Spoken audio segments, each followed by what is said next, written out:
so tade nous dit les filles. Agbe munyona mio. Agbe munyona mio.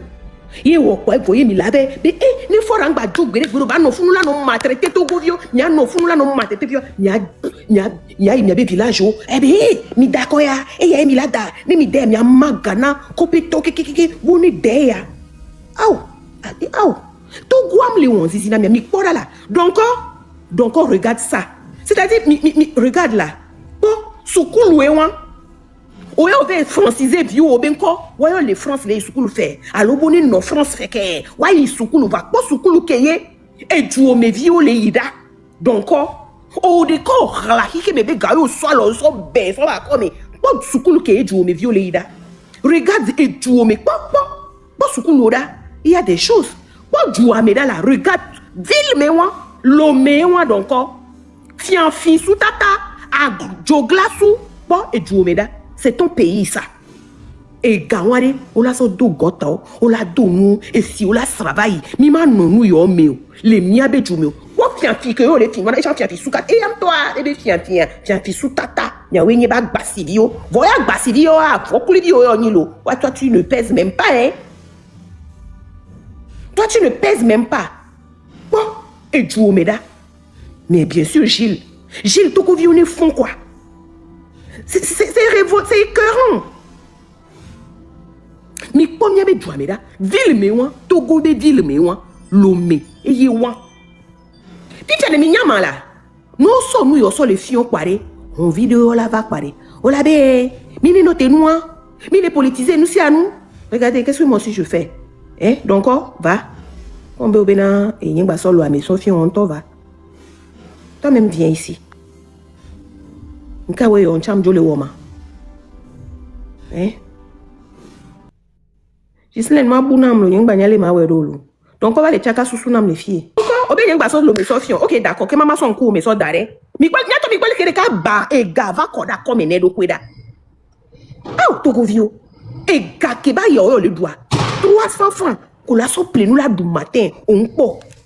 Alors 100 francs qu'on la so plein nous la du matin on po. Alors la so na bio la so do go menon wa isuku nous pan ko le doigt mena mi wa on po pendant ce temps donc quoi y a des cas l'autre doigt bega 500 millions par mois et donner des comptes mais 500 millions chaque 2 mois et donner des comptes mais donc be premier kekema yi na ye wo Togo vi o pa les situations ya me donc be premier kekema yi e wa we le force très azipedi dare ben ba bouger gbere ne yo no loga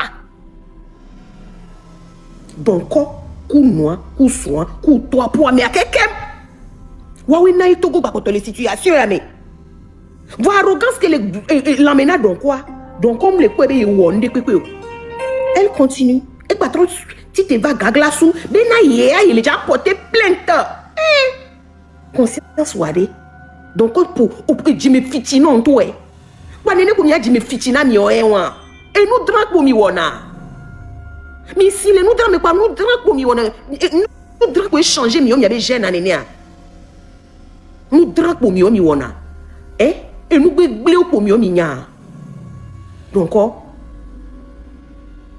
attends seulement. On attend ta plainte. Mais qu'on devait porter plainte Anna et contre qui a? Nous sommes tout de suite. Mi damia be to so dare. Be mia se encore ou quoi? Mia se encore. O laisse. Non tena kora parce que mi oya mi mdo conscience. Arrogance domi. Ndran ko mi o mi nya.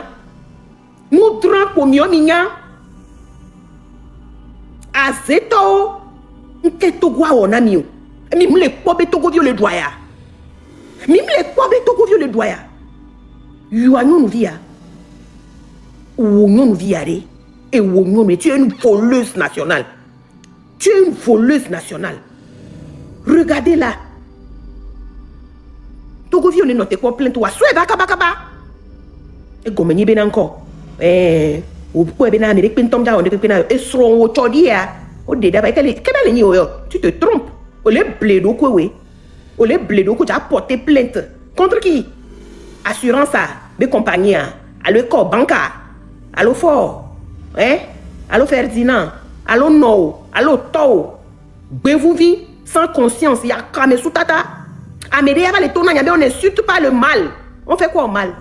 On fait quoi au mal? Toi qui me dis qu'on n'insulte pas le mal, on lui fait quoi? Encore on en a mal. Eh? Yom il est blémé à l'eau quoi. Donc on arrive. On t'attend. Envoie la plainte. On t'attend. Eh, Agbassivi de Ferdinand. Vas-y, prends la parole. Oh, éventuellement. Parce que tout le monde, il est clouvi bien. Les câbles bébé nan. Obe simulé car. Quand il me le soucoule be clouvi begbi les car. Non, les clouvios et begbi les car te cou. Ou là te en forage plus de 10. Et begbi les car te plétable ban. Donc clouvia et gars. Non, au kidnappé clouvio pour les turcs over ça. Nya te so onde. Donc à non pas clouvia te les guiné parce que Togo be guié, de be gars be fini so donc c'est un egbi national. Non là c'est combien? Non c'est ben nous que Togo be galé o hein. Ben adolé ou à moi, mais à mon le figa. On se va les billet. Donc egbi be problème yé à mon le don le Togo. Clouvi toi hein. Et là bah que fils ya donc toi.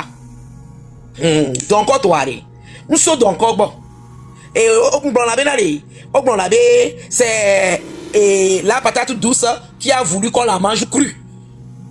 L'igname, tu manges l'igname cru, on a deux problèmes pour aider. Patate douce, on met du moumou, on m'a dit d'où moumou. Donc, quoi, on est bon. Et dimanche, que a péton et Ferdinand en live, ben donc, on figa. Nemi que ton lundi, à ma fombe, je vais porter plainte. Que mi tassi, allez, un tiers, on nous que veut jouer.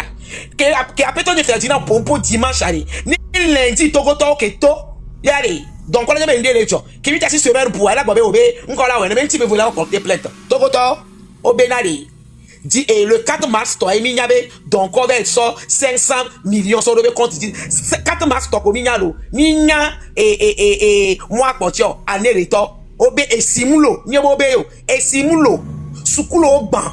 Nya no le divine dada nya no vio nya tasio nya bende pe ko le divine to ko pa mele la nigba obé gamlea fi amedeya e be 500 millions e be 500 millions wa minya salaire ne ke la so tuwa ye ve tui e le kaba no be compte di mi le pon ne mi bonu beleko no mama e nwa ne nya lundi a to tala keto ola be su nene nya no ke la simia dada me se me ke la simia ola gbe mo ba tu un poko o ba so tike ko me mi bonu sigbe leta yo so do envelope mo so do post nene et de me citer et nous a quel jouare bien cité parce que et Togo c'est un état voyou dévoué les jouata et moi les dévoué les jouata et moi donc toi 500 millions ouais sigbe et que toi fi pono et moi et ouais toi de vie béni amero to ado ba amero to na nyare nya ikoma artificiel mi donc allez ni cité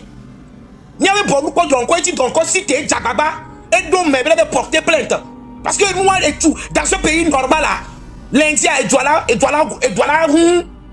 les Malia président malien be fi yacht dibele yebele doit zanku wa to wa et nous Malien aussi ta ye toi jo mia on le promis on le wumi on le soyez sur le togba mais on le tomia nya no ba si rozo on le wunya be fio on le wonde pepe on vient be ma wula ma wu mate ba wonde pepe ma wu mate on nya be la cité nya be sunene Togo ale mi famille nya singbe to ni Togo mi famille nya singbe to ni Togo nya nya be e sunene be trop c'est trop Togo to là c'est vivina wa be tout Togo mi souvent on les phosphate les OTP mi les pas phosphate avec un kumo on les roi ningba les nya be parents aussi les tabligo vogan pomé hawotwe on les phosphate mi les pas phosphate et nous après kumo lo yi asigame vogan nous etro so agbate dro là les asigame on les combien be viol les tomber chon les edukenye du noire normalement les no doit jorer les tumia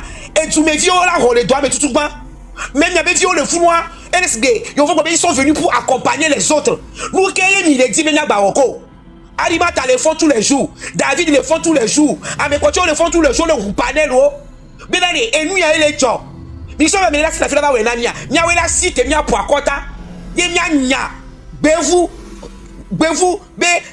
chef voyou chef bandit et ni fort et so na nya singé et ni et pe le nya ba formé afokpa be mi télévision et les do funa togo to et les utogo vio et les ongbele togo et sunene et n'évite les 100 ans nja wonde pepo fora le mdo progrérer la Togo et va parce que et toi nos pouvoir 39 ans et 3 ou multimilliardaire et toi fi Togo bega donc elle est quoi benare et galé Togo si et la no fulu si noire ni ngba do dîner pepe le sio et fio mi nde pepe necho Togo to nke kwoto enwa ni cité et nyawe mi le bon tous les jours vont mi devant la lobby ni nya benare prisonnier o amo les prisons mais nya benare lui qui a meilleur de prison ni mi ne ti benare no juare nya we la tole mondi ni nya fora nya le de auto les prisons ni nya benare nya ba mo les prisons nya on ti o les prisons on reconnaît ni for joa olajo nya le de auto les prisons tant que for le fou no ma jo donc nya we la cité nya benare ni ni ba mo no tuare nya we la cité kwa nya fort parce que fora e be prisonnier personnel o e wa nyawe la nya fort pa nyabe wala so prison be clé la mi pa nyabe de amoko o tu les prisons parce que auto on les globe là de et doam le nyon et les enti arimata una panel tous les jours be le pompolo ah e gbenye jani. Ok, merci beaucoup Agba Sylvie de Ferdinand. Togbe Diego Mahogwe. Alors Agba Sylvie de nuit à l'économie. Agba Sylvie de Pojo. Ah ouais, ya jiha ne jiha kwa ba ne jiha kwa ba ne la so nyare pe ne ma tro ho parole.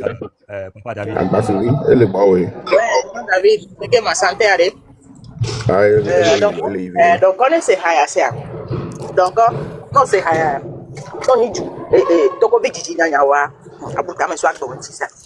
Mondier bana donc les mondier bana. L'enwa dore matoazo les mondier bana. Mondier bana donc les mondier. L'enwa dare matoazo les mondier bana. Mondier donc les mondier.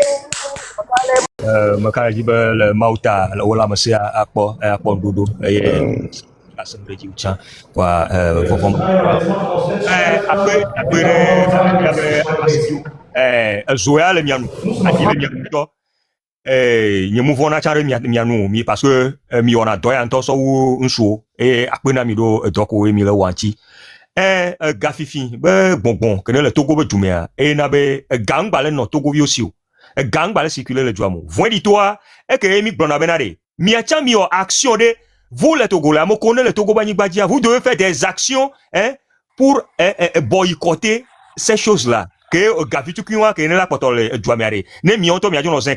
Parce que c'est des gens, quand vous leur donnez l'argent, vous voulez respecter leur loi et ils ne respectent pas notre loi.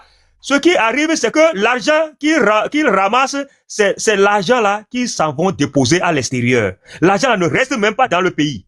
C'est ça même le danger. Et les étrangers font la même chose dans le pays. Vous voyez le danger qui nous guette tous. C'est pourquoi tout le monde se plaint qu'il n'y a pas l'argent dans le pays. Pour avoir d'argent dans un pays, on lègue les postes clés du pays aux autochtones. Parce que c'est les autochtones qui gagnent et reversent l'argent là, ils dépensent dans le pays. Alors que les étrangers qui ont ces postes-là, ils ne dépensent pas dans le pays. Ils s'en vont déposer l'argent à l'extérieur comme certains de nos citoyens le font. Les gens comme Ardonko et Clouvi font la même chose que les étrangers. Donc, quand il faut sortir au moins 3 milliards du pays et il n'y a que 5 millions qui revient dans le pays, il faut savoir que ça va causer ce qu'on appelle l'asphyxie économique. Et c'est l'asphyxie économique là, c'est étape pour moi, mais il est fier. Ayez monsieur le plaindre. Donc, quand quelqu'un vous dit de cesser de payer des impôts, il faut savoir que il est en train de vous faire du bien. Parce que si vous allez déposer des impôts, ça va directement dans les banques extérieures. Et gavé mlana nyiro funu, le douta, et gamou le notoamo. À Medrovio, on a la même chose le douame. Comment vous pensez que l'économie peut circuler? Mais c'est pratique. Miato mi wepo mi kusido gua me tome. Ne mia do lideka, be kora boji, mia so ko pouviava, mia tro do li vitukire mama me, mia be kora boji, ne mi kaka, mia tro so vitukine ba koro gua me pora menade, elle a ni de kame. Mais il faut faire l'expérience. Et nous qu'on leur depuis fort longtemps parce que ils veulent que la population soit tellement pauvre pour qu'ils continuent de gouverner ce pays-là. Plus vous êtes pauvres, plus eux, ils vont monter. C'est très simple à comprendre. Comment se fait-il que dans un pays où tout le monde se plaigne de l'argent, de l'économie, et il y a des gens qui se permettent de créer des postes? Même le douane méfia, nos enquêtes toi, quand ils vont faire vraiment d'audit dans les institutions, vous allez voir combien de postes fictifs des gens se sont faits là-bas pour faire de l'argent. Et nous, dans le port va y garer, mon této, ou enregistrer mon této, capital, des gens qui n'ont jamais vu ces gens-là au port autonome de Lomé et qui reçoivent leur salaire. C'est la question. Qui reçoivent le salaire de ces gens-là? Nous sommes dans un danger. Danger, mais mille. Et on doit faire tout pour que Mila ou action quoi. On ne peut pas mettre la main entre les jambes et Mia son coup on doit pas si vous ne voulez pas mener des actions, comment vous voulez que Dieu vous bénisse? Vous pensez que l'argent va venir lorsque vous redonnez le peu que vous gagnez, vous leur redonnez et ils s'en vont déposer ça à l'extérieur? Vous pensez que c'est comme ça que Allah va vous bénir? Vous pensez que Allah est bête comme ça? Mes frères, mes sœurs, c'est pas que il y a ça connu, alors il y a s'indigner quoi, il y a combien bon, il va falloir que bon, mais on ne va pas laisser. C'est ça aussi la réalité. On ne va pas laisser. Il y a ça mais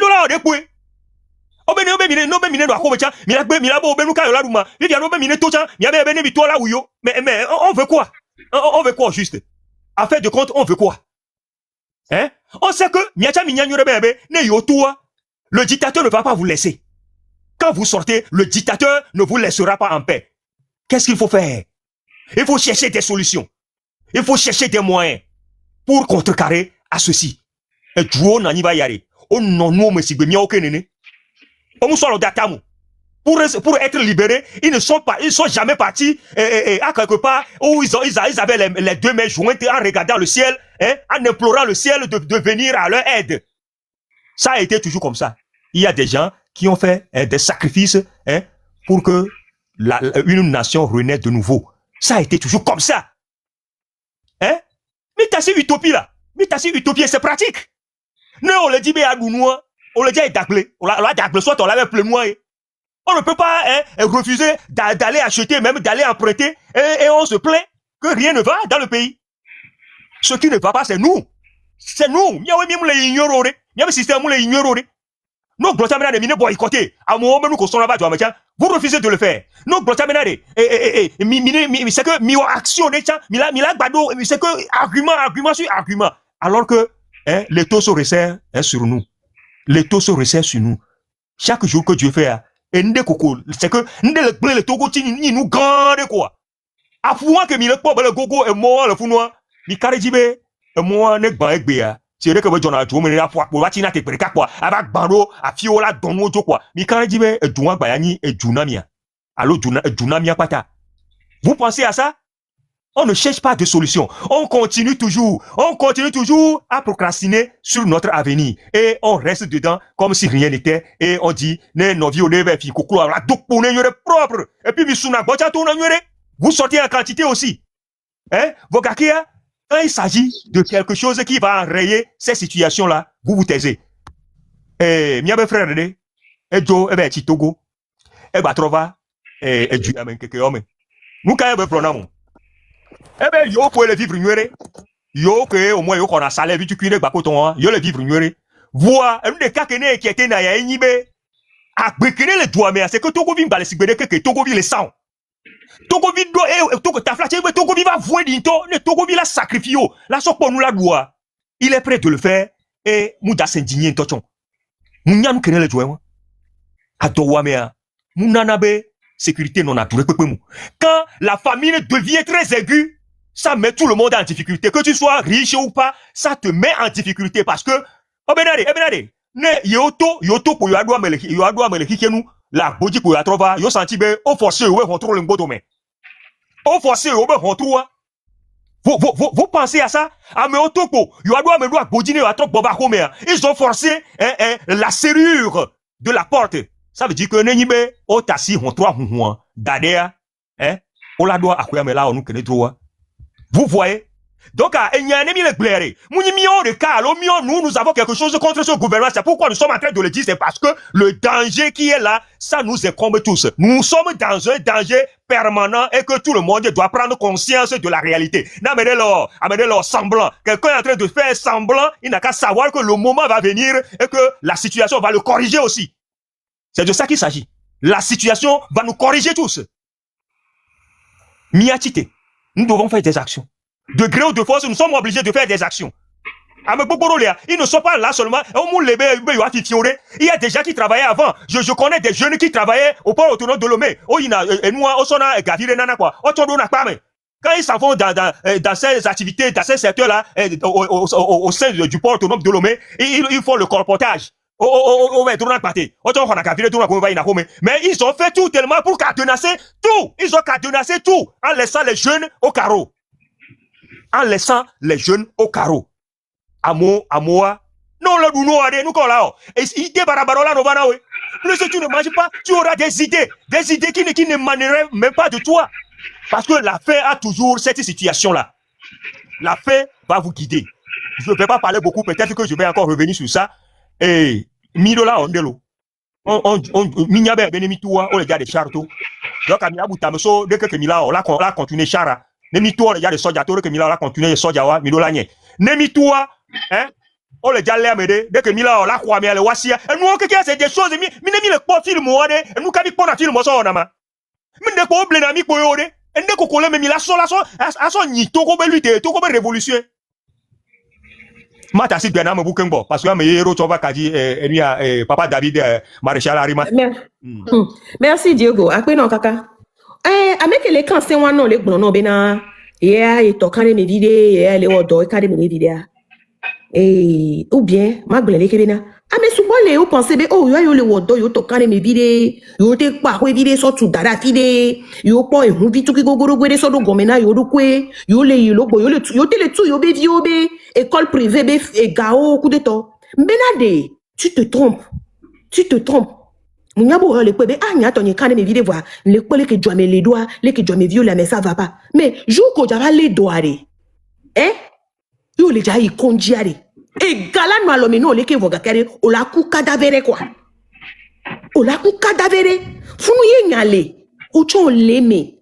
Autant au lémé. N'ba quoi benare ou y'a toi kane me vitu cuire. Inche no vito m'kane me leke ou quoi. Ah ok oui le on zizi nan quoi. Et voyo c'est faux. Y'a inchiere. Ne ga ke me ga me asubo ne toare. Mais tu dois sortir. O le kwa nou odo no ya bena ya eto m'pon nou le do inche ya elato. Mais tu te trompes. O le bledo ko. O le o grand balo o le sou bena ou tonya kane me vide m'le ahwe vide me le kadi nya jikwa e vo. Ye pauvre. Odajelo, nous les doigts de conquérir ou les you. Pour nous y aller. Amo wabe parents tout chose dans les et togoan et galé ou le do daga ke bokaka waba mokuno balo. Kole moi dit les mo gbegle kanya kanya on wari yo accident à cause de moi les meke au soyo. Fort. Kudo sina loson. Kudo le ko yana de wamala Ingrid. Kudo don ko ya ke le fie mi kole ke ka bogara komida. Wa oye le wo.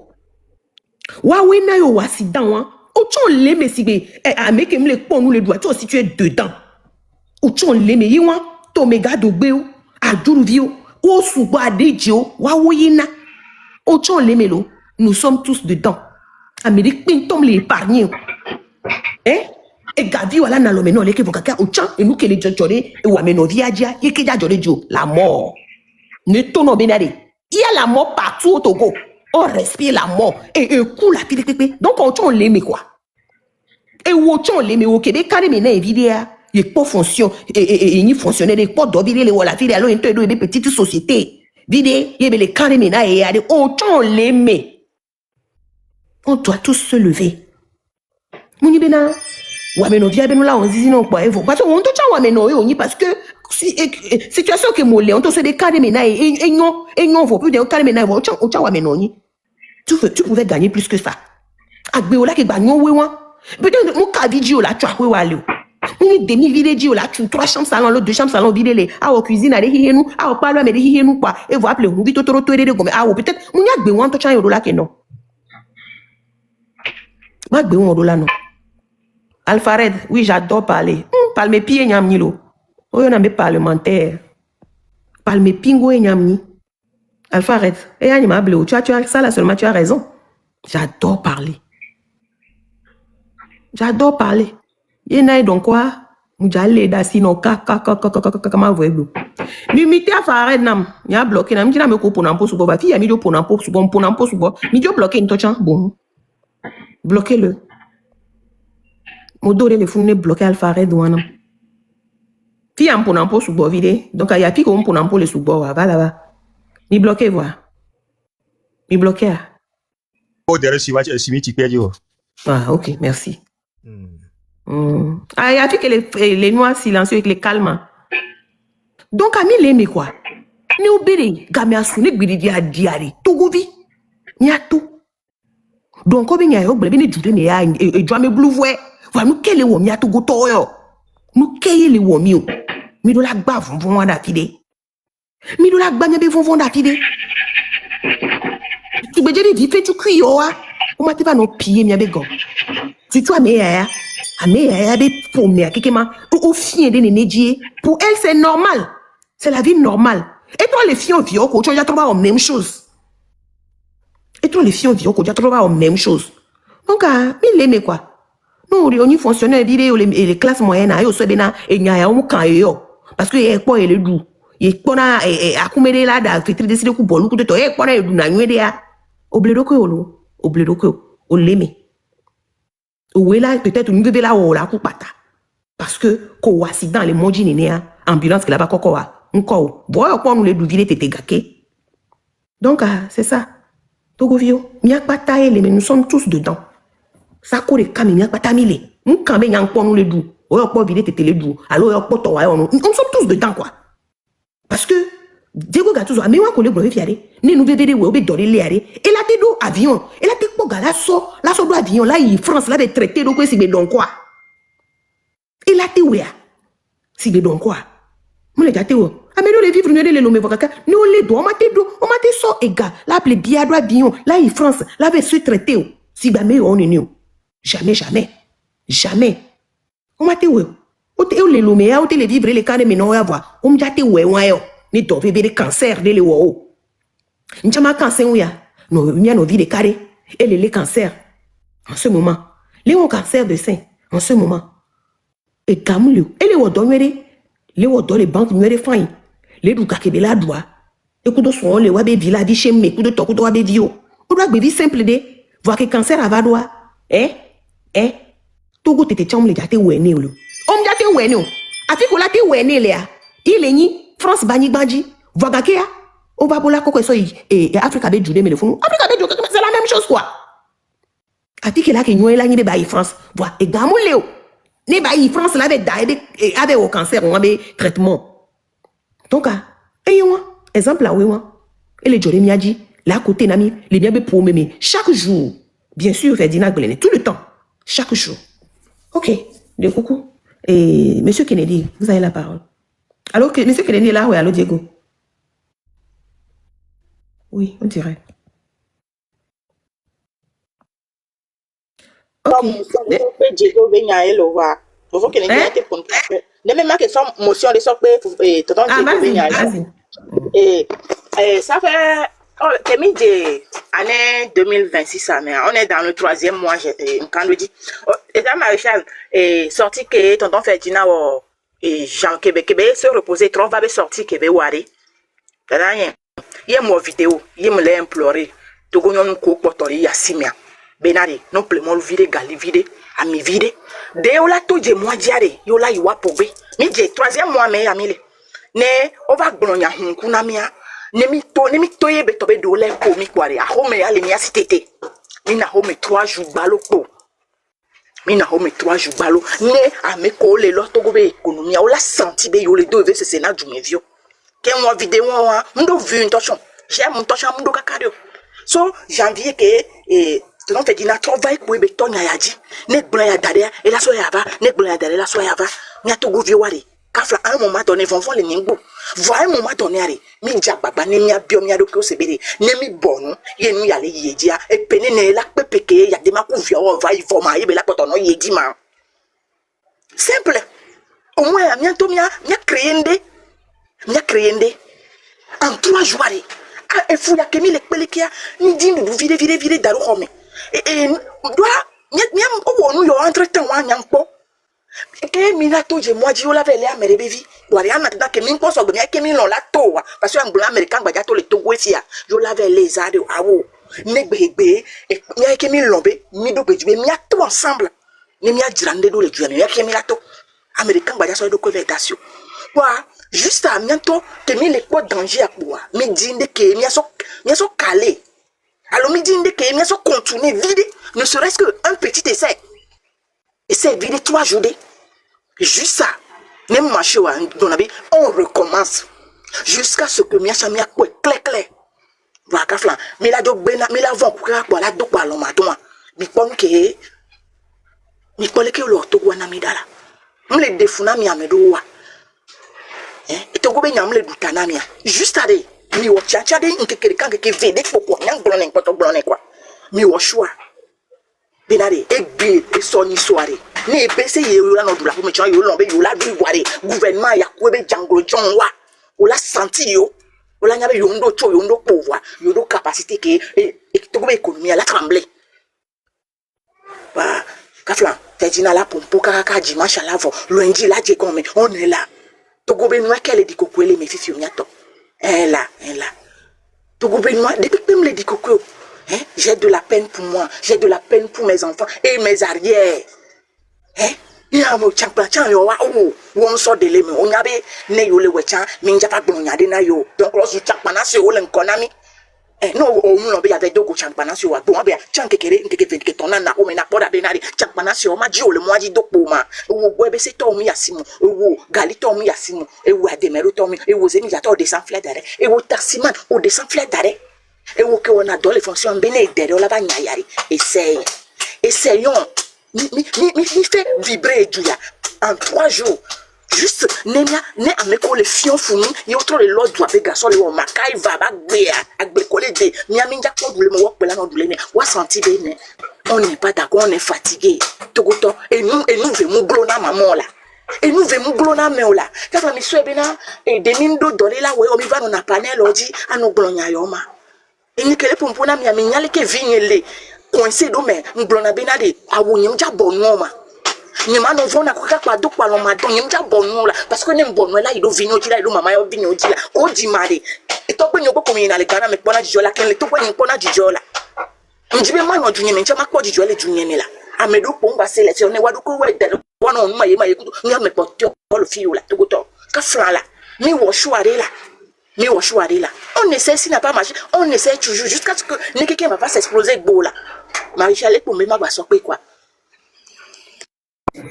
Ok, merci beaucoup Agbasivi de Kojo.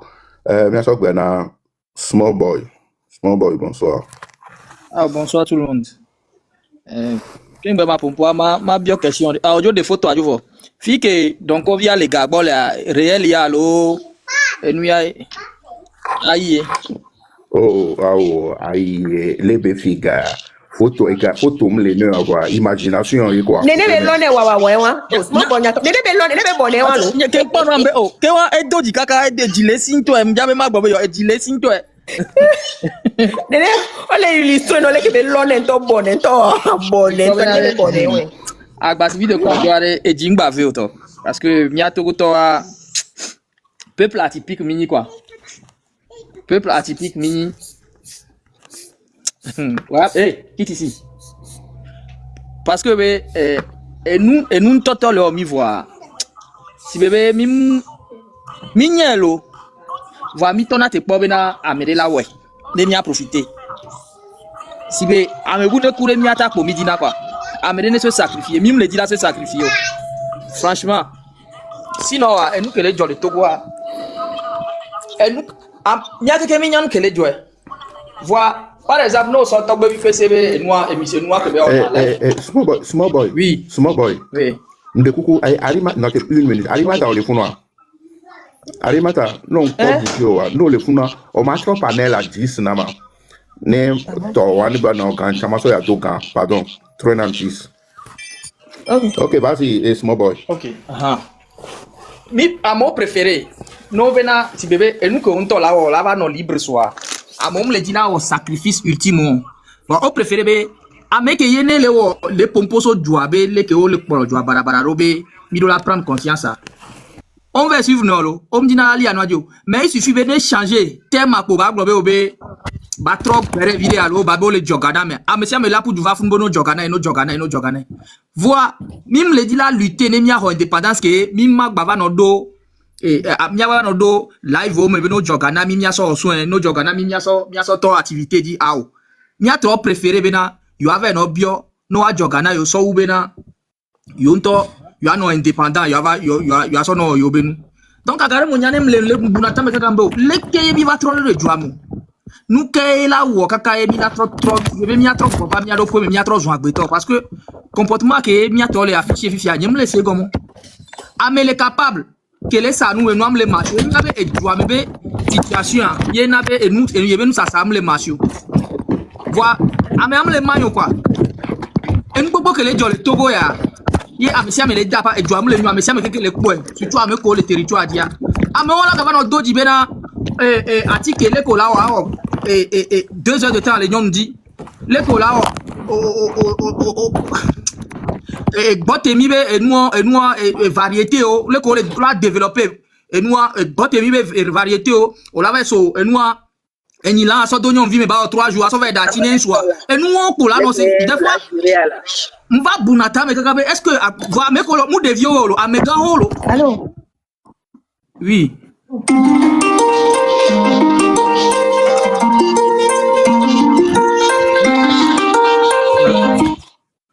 amegaho lo noalo amegaho ke vi le wasilo yo nyabe ejua mle zonlo vo ame wala ba nani la no live gome be na atike ko la wala durée le ntudia e nyonu dia atike ke la play la durée et là on micro wa Arimata s'il te plaît tout micro wa pardon il y a tout micro OK o la 3 heures de temps e nyonu dia e nyonu wala ba nani be yo la sitine yo be nyonu di no sitire koloji kwa nsu ala no logano nous bizarre vo nous totolomi on la va nani dimanche on la yo va church yo la va se faire dina benya no gbe se pa evo elle si be grand frère de derrière no ko no na school no va school wa me no gbe to pa wa be susu journal school la complet wa am kan o so wa gbe va school pa evo e pa c'est-à-dire on la no buta me kaka on la va be lekeye mi ja pompone mi atoro lekeye mi ja pompone mi atoro mais à la fin quoi si bébé ne game asupa to quoi elle va mais il y a les poèmes les que mi le but les que ennemi tite hare ka ila sona mia mia togo vio mia s'intéresser ne mia beju et mia de douale ta saint là ba l'homme parce que ça fait mal nous les gars mon le pom mia tonne ne que enya ke mi la glon e belani et nous tout à l'heure et nous Diego glon fifi be amedo e be vont de so et nous par rapport ne be vie que be le mais par rapport na me côté et ame on tient que o pa wa do ko vidéo po do vidéo le wa cho décourager na mo on parle que me le loi o tient gbe no hlo ka no gbe po ka vidéo gbe onu po fo ngba do nya mo o la ba ku gbaro ba ko la no ko le ju ame mo nu jenchi o nya o mais et nous comme on a ben bena le que wa ya o te pas opportunité te o vituki wa que et nous a chami do la de l'état mais to ko tom dinan gande po to via ne jenu nya il faut laisser tout ça là il faut laisser tout ça parce que occasion ko le po egbe même donc quand tu as que les figures les funa ndé peut me prouver et vieux soit on la va do opportunité que là no parti ame bo tana do parti ame ndé peut me prouver bena et vieux soit la va do opportunité que be do ye le togo funa et vieux la va to avindi sobe leke o la be wa no e servir régime egbe e va le reke donc mi do la nye benare endo le yakwa c'est mi do la dit intérêt commun non dit intérêt commun et so o leo on va leo si bébé et vieux de peut me java do ya wan yo et vieux de penja ba doya on mais mi tati nyawa la tonye via ne jenu nyela o chano we de kepo o lave no amede gome be DG excellence yepo la no se autorité o trozu nu bioto malgré be o isukulu o le instru o do qualité là, on doit, on la trop nous bioto parce que, avec le yo DG, excellence, autorité, mou sok bo, on touche, on voit là, on dit bo doko. DG, excellence, DG, on l'avait à 5 000 à Jami. Amenye ya, efluna lolo, miona lo. Et son ami bado quoi, et là, j'ai bien, mais venon, et voyez pas, ou a gbe, ouais, quoi, ano bionu, malgré be odo, capacité là, dollar, salaire, do, au lombe, à nos excellence, DG, déjeuner, fianfi. On y a bien fino, voilà, no, y a bien excellence. Ameke yisukulu, o yisukulu, ameke ni fianfi, les détournés, gars, les corruption, on l'a no, y a bien DG, excellence. Les okaka meke, les on nous la nyabe nous barre, les ame amate nyore. Donc, et nous entendons bien midola trop miabe sous pote. Midola trop miabe sous mi tati et nous abe mia no sous-bois mais mi les sous-bois mais où nous mi les sous-bois mais que les on nous begle mi ame que les on nous akoto. C'est pas bien. Mais vérité va, ayons le courage de dire la vérité. Nya no to nya on ame du moins ça me ko le tout na mia même non le cas via me atone chale le cas via me voir m'ne normalement m'le ke bedola no na me yo ne joanyoare le ke bedola no comme ça me ko le pompo na la nya bi yo si ko le on le doya yo do la hon yo la to le me e de fundo nyato e be ale ma so kunu ke ngboy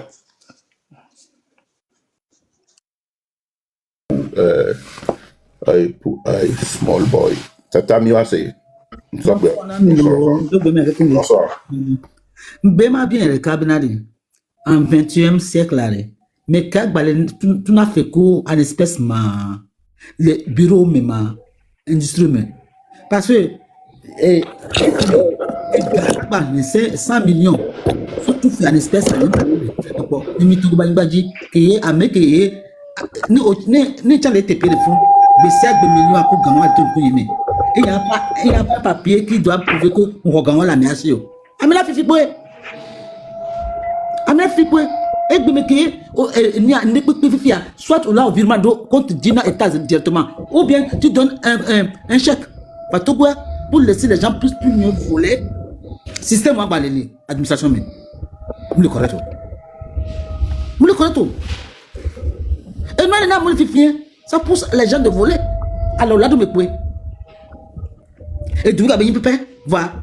Et il faut que nous ayons un peu en premier. Nous sommes cadrés comme non. Il faut que c'est pas bon. Tu provoques la personne. C'est une provocation. Moi, je suis cadré à me bien comme il y a coupé la fille. Et la fille, on le provoquer. Et nous, que je te dis, système va changer. Que moi, va nénéfier. Il y a un mot de facilité. Moi, il y a un second. Depuis longtemps, il y a depuis longtemps de temps de demain. Et puis aller, comme il est 21e siècle, qui nous a trouvé la même chose de Bali. C'est grave. Notre sous nous a pris à Boybe. Mais il y a que Dieu fait. Va stopper nous parce que nous le donner. Il me le quoi il dit le tsunami. C'est bien mes parents là le dou. Quand tu me le doumo. Au so il y a donc quoi que et vigne et Eva Lomé, d'accord, non, yé edostime, yé si tout du aller, mi to pas mari. Kakaba, kimi pas une autre pierre, mi to be aou, bimja, ma crotte beneo. Ati comme on a mis ce jour. Et Gabou qui est, et donc, Kossoa, ou 500 millions, tiens les fonds, 100 millions les fonds, et n'y a le reconnaître 100 millions. Mais 100 millions, c'est 100 milliards. Ne bien reconnaître 100 millions 2 fois, c'est 100 000. Contre qui? Contre nous, les gens qui passent sur le panel, et il y a porté contre. Alors, Fédéral Québec m'a porté contre. Nous l'avons porté contre. Nous l'avons porté contre Amélie, comme une nationalité française. Parce qu'il a même le téléphone, et même le téléphone sur français, c'est le 33 béni. Et n'a qu'à venir porter plainte contre nous ici en Europe.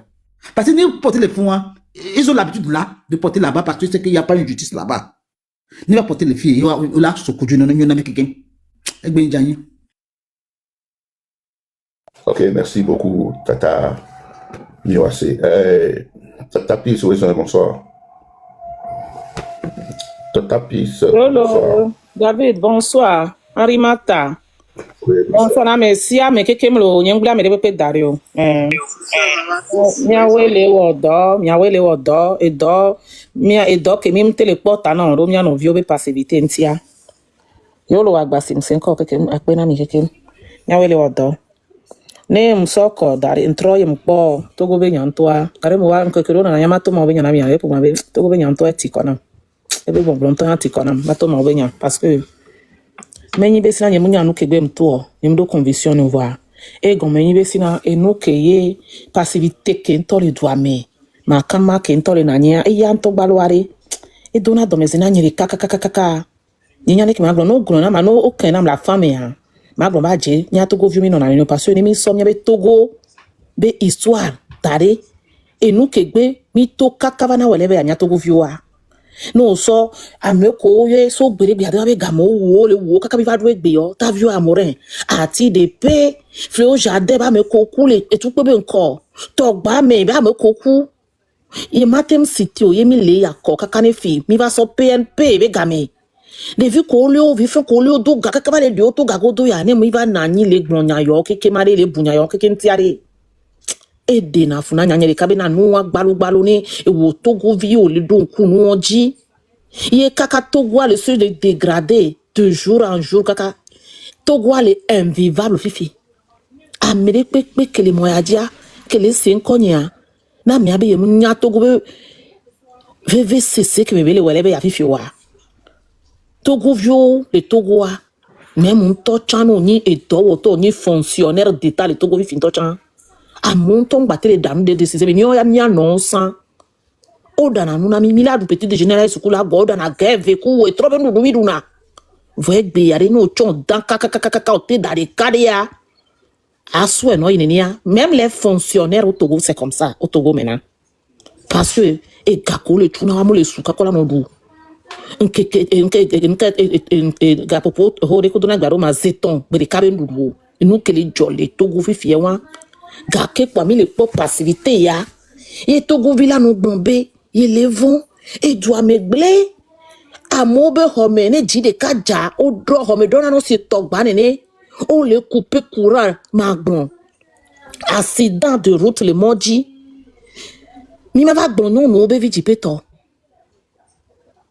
benana o fofo nyonyo no fofo nto le Togo fia ano bioma wo benare ne veye nuka ya tendi de vion akore ne yende ngba wo yo parce que certitude mula si obesna e vion a dipe kele yin tocha ne endeve wo ye kekle fia la to le mi e do gangan wo ya no bi wa ba le o ya po a e gakola so ikonji an tocha ya mu do le chan kengbo ku anji n tocha dokito ntoa capacité ntom le kaka tele wo diagnostic ko la wona mo nu kele yin Togo ke mi le fifi wa e si ke mi la no po do me antoa e si ya ni do de e ndu wo ni do de parce que hygiène en toi les gens n'arrivent plus à le faire. C'est dans ce Togo qu'on vit. Kaka me beto la belle vont coup que coule rodé de jour en jour autour de toi à chaque instant, à chaque minute, à chaque moment. Et au Togo via et quoi les namia pata l'onglon négociagbe. Voyons que les jolly Togoa adasi benaye.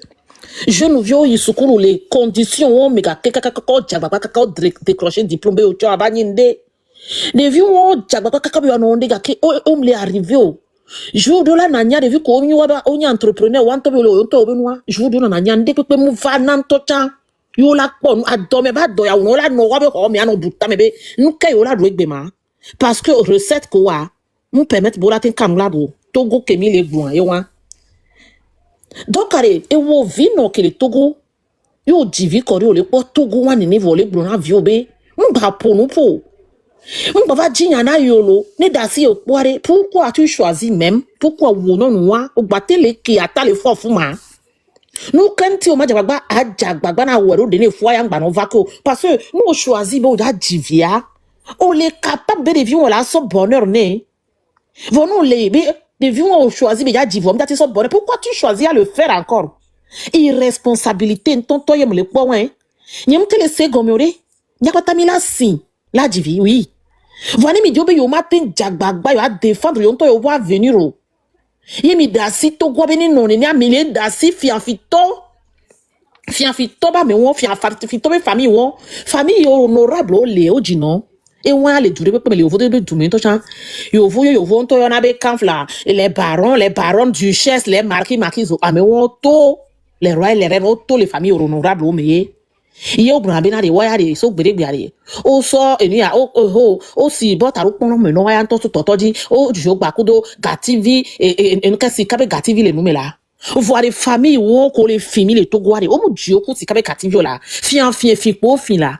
E fi po yo fin la. Do fo nya singbe permettre no ya de be gamia da mo fin na me voir ya de malena de tu na tete. Ya de ba be gamiare e no mi dana pa be ke kure ke ga ke vo mi abe amodu nu